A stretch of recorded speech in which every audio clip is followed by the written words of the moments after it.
오늘 우리에게 주시는 말씀은 사무엘상 18장 10절부터 16절 말씀입니다.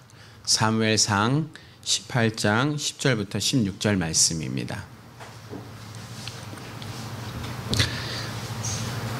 교독하겠습니다. 제가 먼저 읽습니다. 그 이튿날 하나님이 부르신 악신이 사울에게 힘있게 내림에 그가 집 가운데서 야려하는 고로 다윗이 평일과 같이 손으로 수금을 타는데 그때에 사울의 손에 창이 있는지라.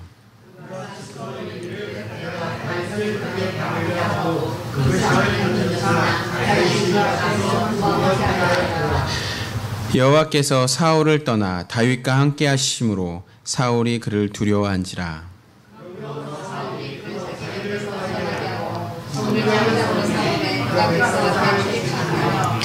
그 모든 일을 지혜롭게 행하니라. 여호와께서 그와 함께 계시느니라.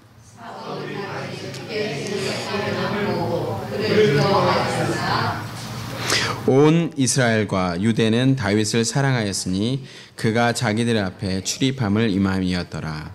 아멘. 하나님을 기쁘시게, 사람을 행복하게. 예, 갑작스럽죠. 순서를 바꿨어요. 하나님은 살아계십니다. 살아계신 하나님, 저와 여러분을 사랑하십니다. 우리의 신분을 확인하는 시간을 갖겠습니다. 우리 손에 이렇게 가슴에 손을 얹고 우리 세 번 나는 하나님의 특별한 사랑을 받은 사람입니다. 세 번 하겠습니다. 시작. 나는 하나님의 특별한 사랑을 받은 사람입니다. 나는 하나님의 특별한 사랑을 받은 사람입니다. 나는 하나님의 특별한 사랑을 받은 사람입니다. 아멘. 우리가 이것을 잊지 않고 살아가야 합니다. 우리가 이 세상을 살아가는 것이 하나님께서 우리를 사랑하셨기 때문에, 그래서 우리가 이 세상을 살아가는 것입니다. 오늘 말씀을 보면 이제 우리가 너무나 잘 아는, 지난주에도 제가 설교에 이렇게 말씀을 나누었던 다윗이 또 오늘도 나옵니다. 개인적으로 다윗을 좋아하는데, 오늘 다윗과 또 사울에 대한 이야기를 통해서 하나님의 임재와 기름 부으심에 대해서 나눠보고자 합니다. 오늘 본문 10절에 보면 하나님이 부르신 악신이 사울에게 내렸다고 말하고 있습니다. 그리고 14절에 보면 하나님께서 함께 하시는 다윗의 모습을 대조적으로 우리에게 보여주고 있습니다. 다시 말해 하나님의 기름 부으심과 임재가 사울에게서 떠나고 그 자리에 악신이 임한 사울의 모습과 하나님께서 함께 하심으로 하나님의 임재와 기름 부으심이 넘쳐나서 모든 것을 지혜롭게 행하는 다윗의 모습을 우리에게 보여주고 있습니다. 이 본문에서 우리에게 이야기하고자 하는 것이 있어요. 이 본문에 들어가서 깊이 하나님의 임재와 기름 부으심이 어떠한 것인지, 어떻게 하면 이 기름 부으심과 임재가 우리 안에 있는지에 대해서 좀 보고자 합니다. 10절에 보면 이튿날 하나님이 부르신 악신이 사울에게 임했다라고 말합니다. 그 날은 어떤 날입니까? 이 말은, 이 배경을 보게 되면 다윗이 우리가 너무나 잘 아는 골리앗이라고 하는 블레셋 적장과 싸워서 그를 죽이고 개선 장군으로 개선 퍼레이드 가운데 들어오는 것들을 보게 되고, 그 길가에서 오늘 본문은 안 읽었지만 7절에 보면 여인들이 다윗을 환영하면서 노래를 부르는 장면이 나와요. 7절을 제가 읽어보겠습니다. 여인들이 뛰어놀며 창하여 가로되 사울이 죽인 자는 천천히요 다윗은 만만이라 한지라.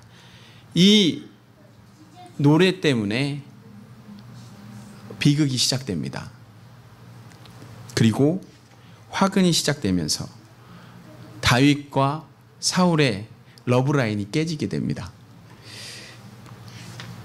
사람들이 참, 우리가 봤을 때, 이 본문을 읽어봤을 때 참 사람들이 생각이 없다라는 생각을 갖게 됩니다. 왜냐하면 전쟁의 그 승리를 노래 부르면서 다윗이 죽은 사람 만만이고 사울이 죽인 사람 천천히라고 이야기하면 우리가 봐도 다윗을 더 이렇게 중점을 두는 것 같잖아요. 그리고 사울이 아무래도 왕이 있는데 그냥 하찮은 이렇게 장군을 이렇게 높이는 것을 보면서 이렇게 사울이 나중에 이것 때문에 속이 상하기 시작합니다. 그런데 이 표현이 사실은 그러니까 우리 그 한국어적인 문법으로 보면 그게 맞아요. 네, 이스라엘적인 문법을 보면 이게 누구를 크고 작은 걸 비교하는 게 아니고 그냥 다윗이 죽은 사람 만만 그리고 사울이 죽은 사람 천천이라는 것은 그냥 매우 큰 사람들이 죽었다라는 이 전쟁에서 이 두 사람이 많은 사람들을 죽였다라고 하는 그냥 일반적인 이야기예요. 비교가 아니고. 그런데 이 말을 들은 사울이 우리와 비슷하게 들은 거예요. 그래서 다윗이 죽은 사람 만만이고 내가 죽인 사람 천천이구나 라고 하면서 순간 마음이 왜 상하게 되냐면 다윗은 하찮은 양치기잖아요. 그 양치기를 자기와 비슷한 동급으로 올려놓은 것에 대해서 마음이 상하게 됩니다. 그 다음 절에 보면 사울이 이 말에 불쾌하며 심히 노하여 가로되라고 하는 말이 나와요. 그러니까 화가 난 거죠. 그러니까 분노하기 시작한 겁니다. 이 분노를 하면서 다윗에게는 만만을 돌리고 나에겐 천천을 돌린다라고 하는 그런 마음과 함께 그래 다윗이 그 다음에 노리는 것은 나의 왕자리겠구나라는 생각을 하게 됩니다. 그러면서 사울은 다윗을 판단하기 시작해요. 그리고 백성의 마음이 내가 아니고 다윗에게 있구나라는 그런 백성의 눈을 의식하게 됩니다. 9절에 보면 이런 말이 나와요. 사울이 다윗을 주목하였더라고 이야기해요. NIV에서 보면 And from that time on Saul keep a jealousy eyes on David이라고 얘기해요. 제 발음이 영어를 인도에서 배워서 이렇게 그닥 좋진 않아요. 근데 이해하고 들으시기 바랍니다. 용서하고 들으세요. 저도 이렇게 미국 사람들 참 부드럽게 얘기하고 싶은데 인도 사람들이 이렇게 좀 된 발음이 많아요. 킵도 킵 이렇게 발음하거든요. 이게 익숙해져서 쉽게 발음이 안 나옵니다. 근데 그런 것처럼 jealous eyes, 질투의 눈으로 그를 보게 됩니다. 유태인들의 그 민담에 보면 한 얘기가 있어요.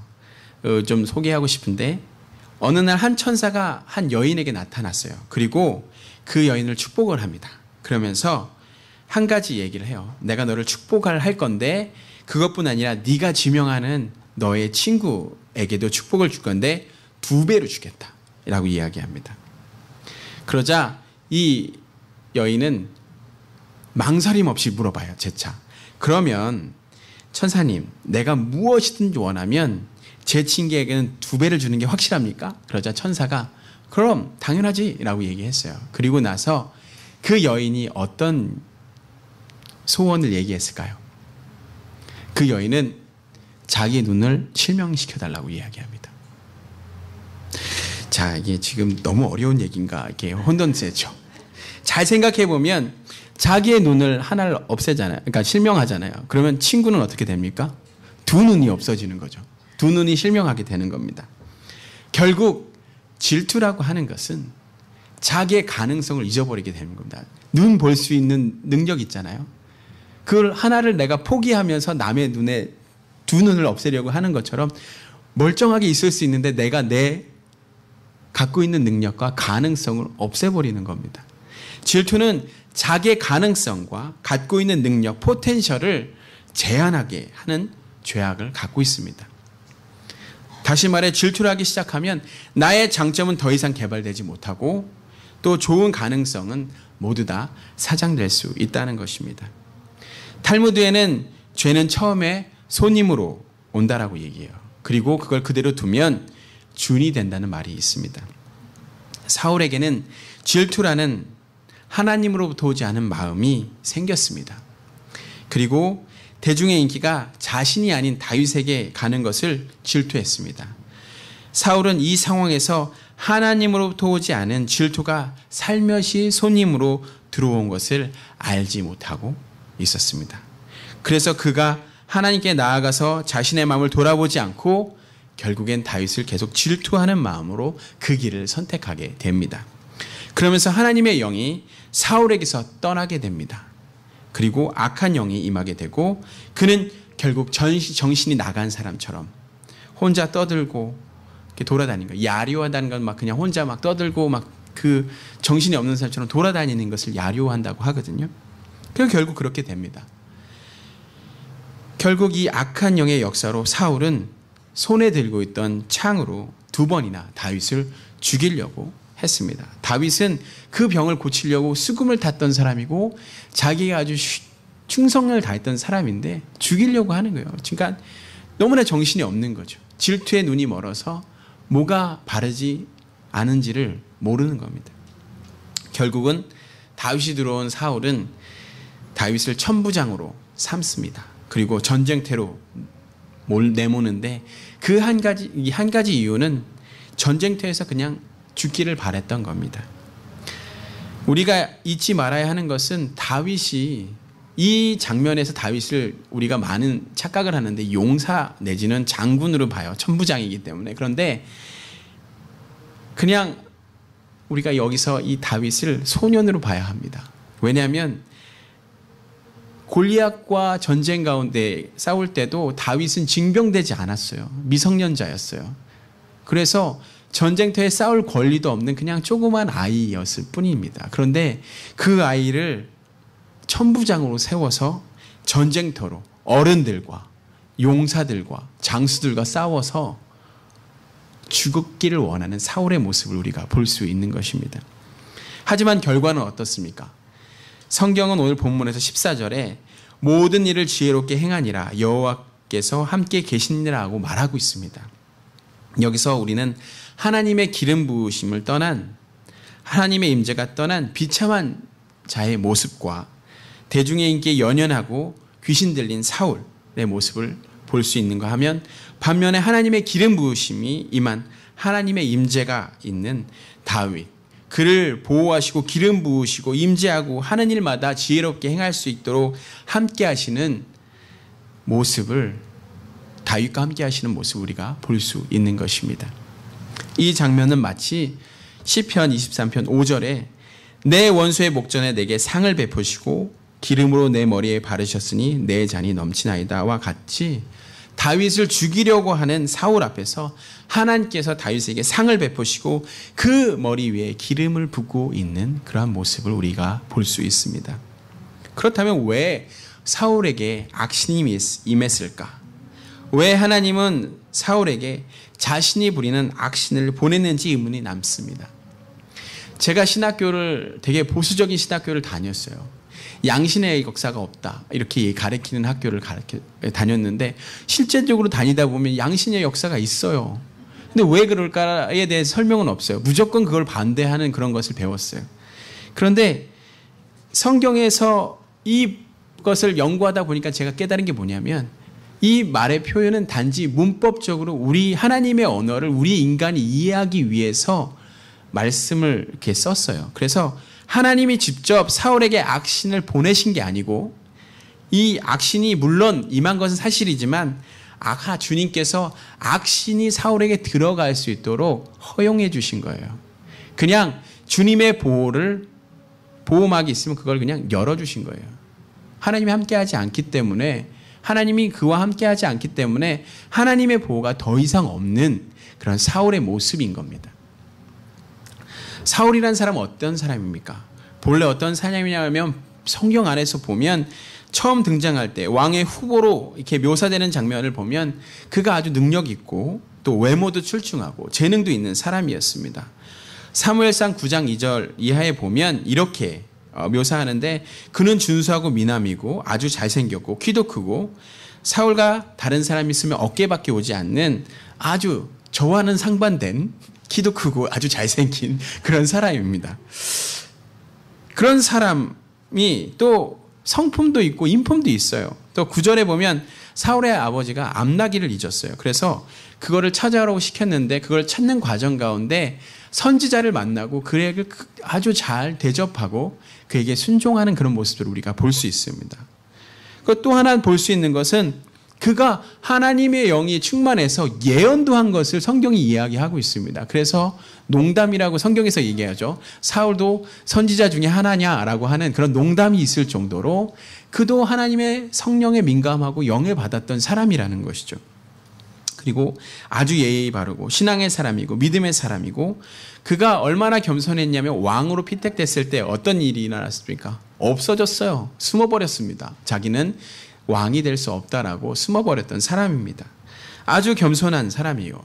그랬던 사람이 또 왕이 돼서도 자기의 부족함을 알았어요. 그래서 왕권 초기에는 하나님께 의지하고 하나님의 기름 부으심을 구했고 왕이 하나님께 도우심을 구했던 그런 장면을 볼 수 있습니다. 그리고 몇 차례 전쟁을 통해서 뛰어난 지략과 통솔력을 발휘하면서 모든 것이 그 승리를 하면서 이 모든 것이 하나님의 은혜인 것을 볼 수 있는데 이것이 주님의 도움으로 성장하면서 번영하면서 스스로 자기가 높아지게 됩니다.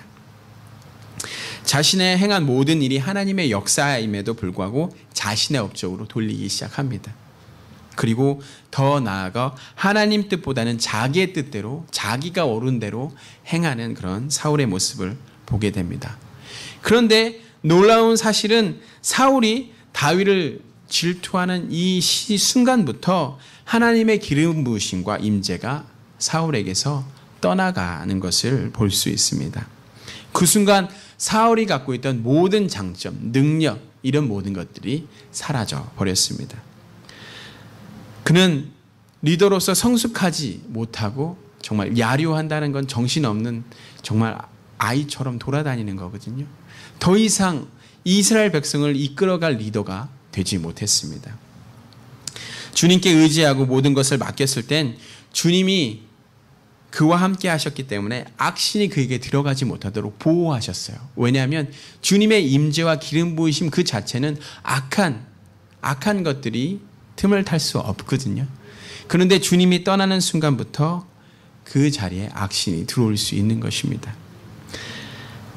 다시 한번 말씀드리면 하나님의 힘이 약해서 악신이 들어오는 것이 아니라 하나님이 없기 때문에 악신이 들어오는 것이고 이 모든 일은 주님의 경륜 안에 있기 때문에 이 성경 말씀에서 악신을 보내셨다라는 표현을 하는 것입니다.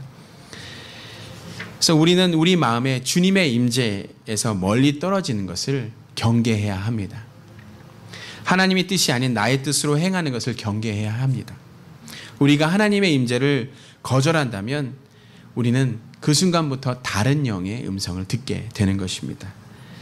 그리고 다른 영과 마음을 합하게 되는 것이죠. 제가 신비적인 것들을 이야기하고자 하는 게 아니에요. 어떤 신비주의적으로 좀 은사가 많으신 분 중에 약간 신비하신 분들이 있긴 하지만 그것은 그런 것을 이야기하고자 하는 것이 아니라 결론적으로 이야기하고자 하는 것은 무엇을 더 사랑하느냐의 문제인 것입니다. 우리가 우리의 마음의 주인이 누구이냐의 문제인 것이죠. 우리의 마음이 하나님이라면 문제가 없습니다. 그러나 나이거나 어떤 다른 것이 될 때는 그 순간 그것과 연관되어 마음이 합해져서 악신이 임한다라는 것이죠. 다윗을 보십시오. 집에선 가치 없는 막내였습니다. 그리고 양치기 소년이었습니다. 그런데 그가 성경 전말에서 왕으로 또한 리더자로 나타나게 된 것은 골리앗과 싸움에서부터 시작됩니다. 그는 아무것도 없는 사람이었습니다. 그런데 그가 싸웠던 골리앗은 어떤 사람입니까? 최강 스펙을 갖고 있어요. 키도 엄청 크죠. 체력도 좋죠. 장군이죠. 그런데 그런 사람과 싸워서 이길 수 있을까? 그가 이길 수 있었던 것은 주님을 사랑했던 것 그 한 가지였습니다. 하나님을 모독하고 도전하는 골리앗을 향해서 아무도 나서지 않았습니다. 잃을 것이 너무 많았던 사울도 숨어버렸습니다.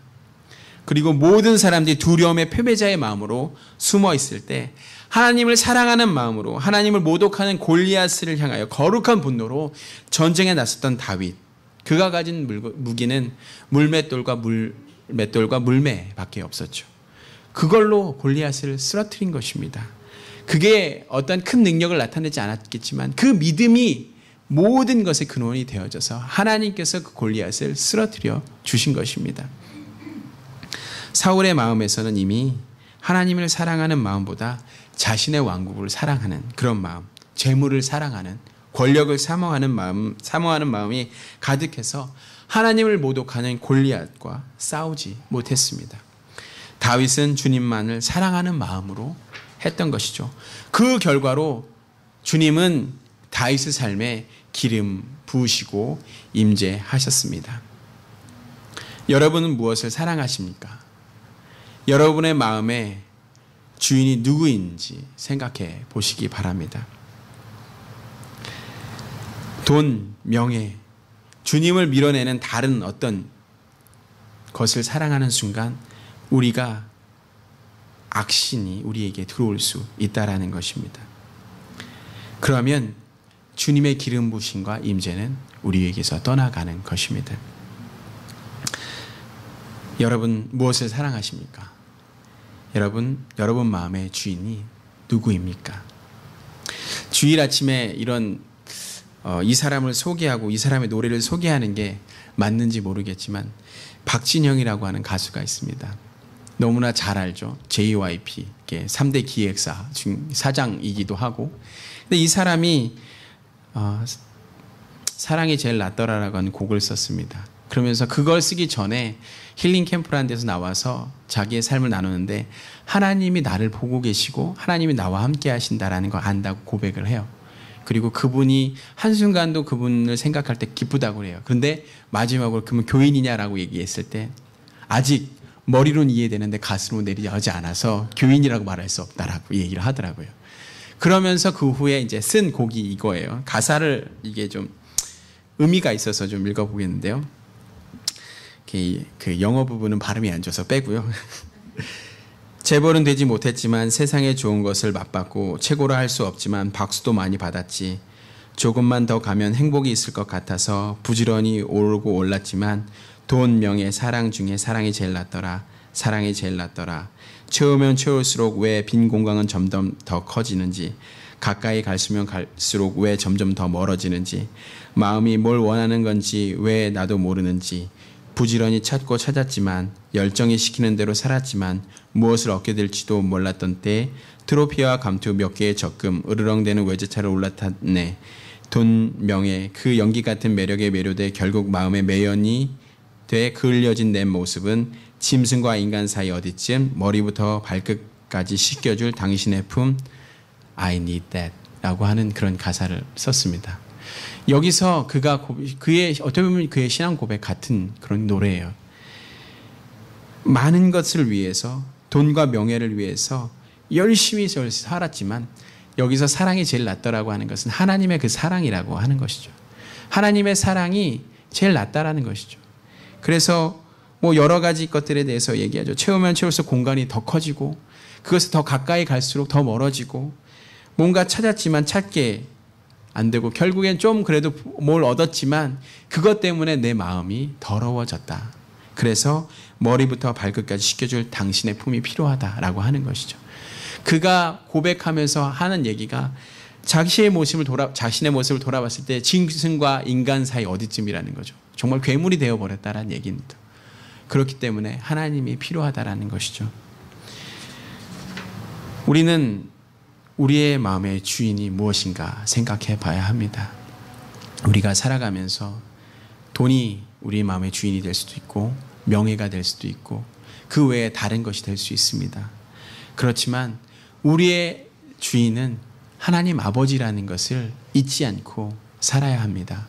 그거를 놓치는 순간 우리는 악신의 영향력 안에 들어갈 수밖에 없습니다.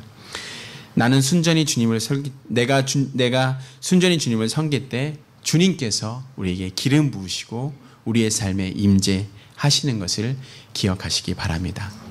기도하겠습니다.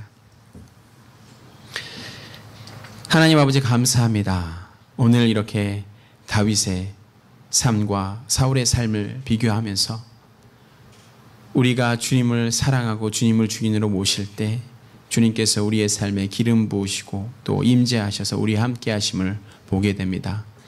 이 세상을 살아갈 때 정말 수많은 유혹들과 많은 것들이 때론 내 마음에 또 주인으로 다가오려고 할 때가 있습니다.